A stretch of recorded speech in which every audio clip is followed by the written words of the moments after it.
Hello, people of synth recipes on Reddit. Friend sent this to me, wasn't even aware that people were looking about how my saws are made and reaching out, so I figured I'd just make a short little video for you guys on like the main drops of the saw. So I'm gonna show you what they look like in the mix project first, because that's what you're familiar with how they sound, and then I'm gonna go into the actual creative project and show you like the engineering side behind it. This is what it sounds like, right?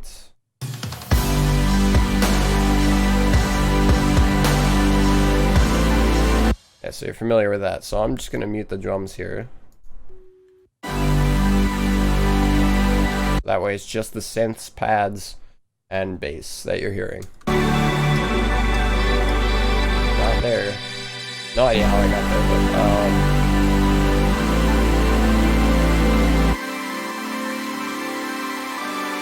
so this is just the basic synths that you're hearing right here. You have these leads, which are actually just, I think it's Nexus and Gladiator combined. Not much on them. I have some stereo work and EQ. I think I did most of the work here in FL. So those leads are just a Diva and a Nexus layer. Like I said, not much on them. This is literally just the Another World presets combined with some work I did on this one Diva preset over here.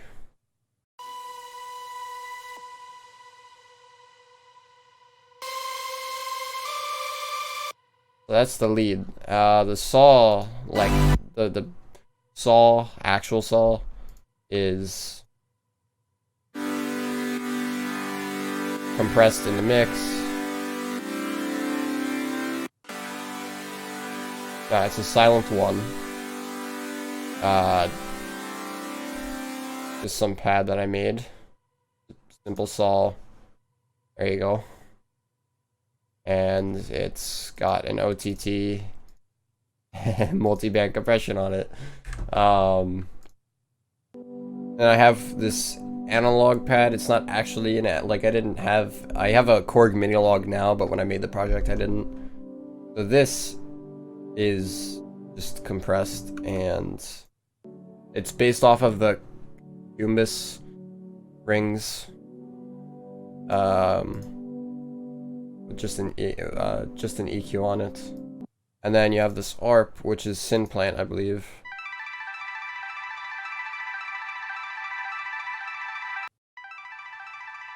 Yeah.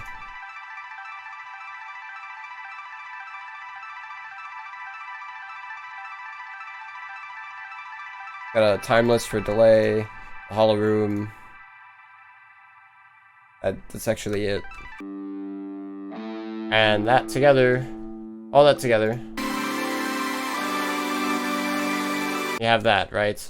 So that's just the sense, but I think a larger part of what you're hearing comes from the soundscapes here.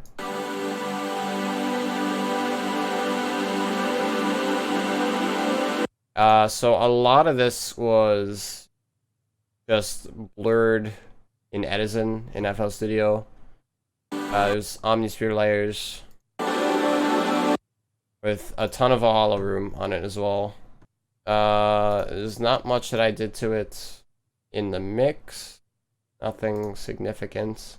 First thing is just this blurred clip of strings, which comes from, probably find it, this.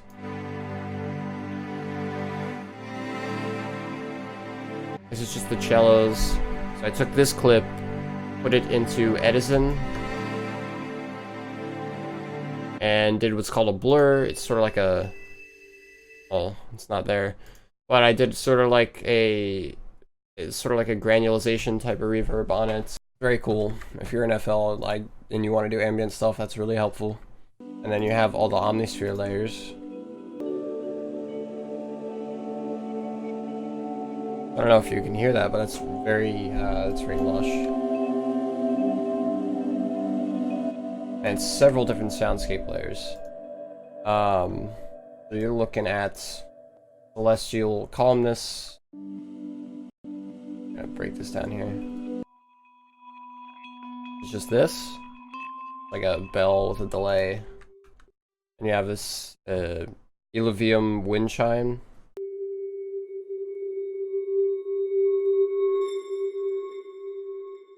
And then you also have breathy harmonica pad. You hear a lot of this.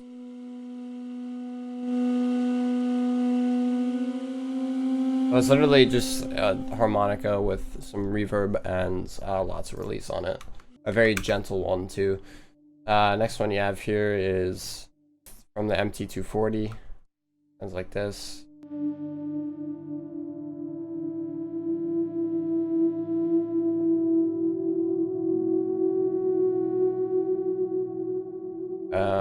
And then as well as 7 is just that presets.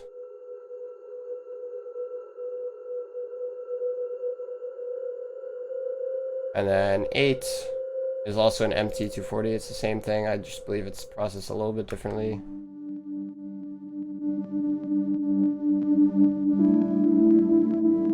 That's all it was. So that comes together to make the Omnisphere layers. The next thing, and that's just like one pattern. There's a lot of layers in here. And that's what made up a lot of this drop, was just layering a bunch of different soundscape and pads and stuff. And so here you have this guy as well that I was talking about before. And then I also took some of the layers and put them in Asin and blurred them on top of actually on top of putting them into the mix pure or dry. That's the word I was looking for. And I think that they're stretched out as well. There's no way that I can figure that out, but I always stretch first, by the way. If you're gonna do like a pulse stretch type thing, you always want to stretch first, because when you stretch audio, you get the artifacts, and you know how that sounds. It sounds terrible. And when you put the blur on it, it smooths those artifacts out and kind of blends them into the original clip. Then you have this choir, which is also a Omnisphere thing that was put in blur with lots of a hollow room on afterwards. I think I deleted it because I had to clean up some stuff for CPU. It was just idling too much. Then you have the harmonica layer as well, which is, yeah, it's just got Valhalla Shimmer on it. And I think that's it for the soundscaping. Yeah. So for the major soundscape layers, that's all it was. It was just a lot of Omnisphere, Valhalla Room. Each was playing a different part as well to make up like one chord. That's pretty important, because when you have stuff playing on the same part, it can tend to be boring, especially with layering. And if you're just going to make a chord stack, you should have different instruments on different parts. Just creates more diversity in the chord stack, and it can be easier to mix, it can sound cleaner, so. Yeah. So that all makes up into this.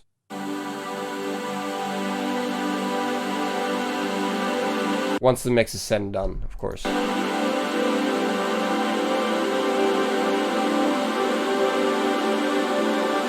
Okay, so there's your soundscapes for you. And then for the bass, which is also a huge part of chord stacks, part of what you hear in chord stacks, is one of the things that I learned. Because it grounds the chord stack, so it actually makes up a lot of what you think is distortion in the super saw, and it's actually just from the bass.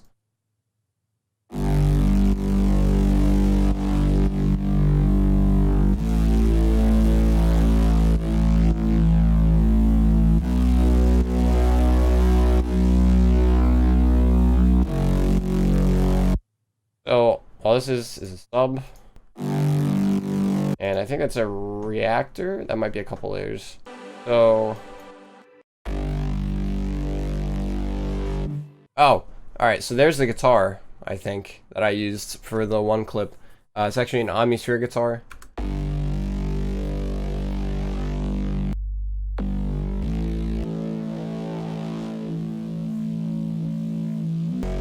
Yeah, so that's what that was. Sub is actually, it's a massive. Like I said, it's been a while since I last opened the project. We're talking like May of 2018. So between school, I forgot everything. Yeah, and it's got the bass boost preset on Fruity Multiband Compression. That works sometimes with mixing sub. Like, you obviously have to adjust threshold and everything so it doesn't soft clip. But that right there works pretty well for making your sub sound fat. In some instances, it depends on it depends on the song. Every single scenario is treated differently, so. And then in the mix, I literally compressed it even more.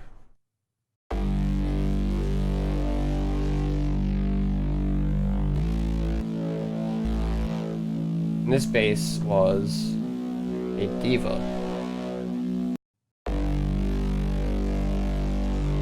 Yeah, so that's what that was. This just got an OTT on it. And all the basses are bussed. This channel, which has a bunch of saturation, so I use FabFilter Saturn for multiband saturation. Saturator is kind of like, I think it's just over-derived distortion, but I put a little bit of that on to get some crispness, and then it's got an OTT. It also has an MJC, and I also threw a CLA. Chris Lord Alge Guitars is a great VST for doing any kind of distortion. You can put it on any kind of synth, and you can modify the sound a little bit. It's a helpful little amp plugin, and then I also threw some more saturation on it. So you get that. It all comes together.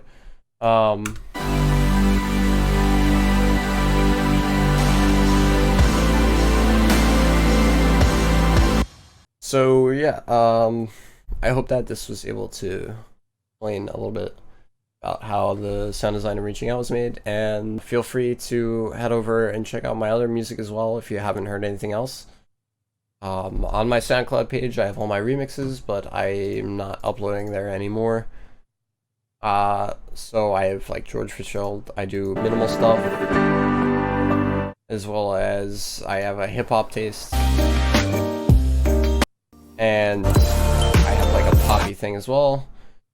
Yeah, head over to my SoundCloud, check out some of the remixes, and as well as listen to my latest single on Spotify, which is called Tempest. It's like a darker mid-tempo kind of a thing. Yeah, I also have merch. If you guys are interested in that. I have new stuff coming out for the winter, including bomber jackets, and there might be another t-shirt coming out soon. I also do commissions, so if you guys are interested in anything, let me know. Everything is on my website, seekingstars.space.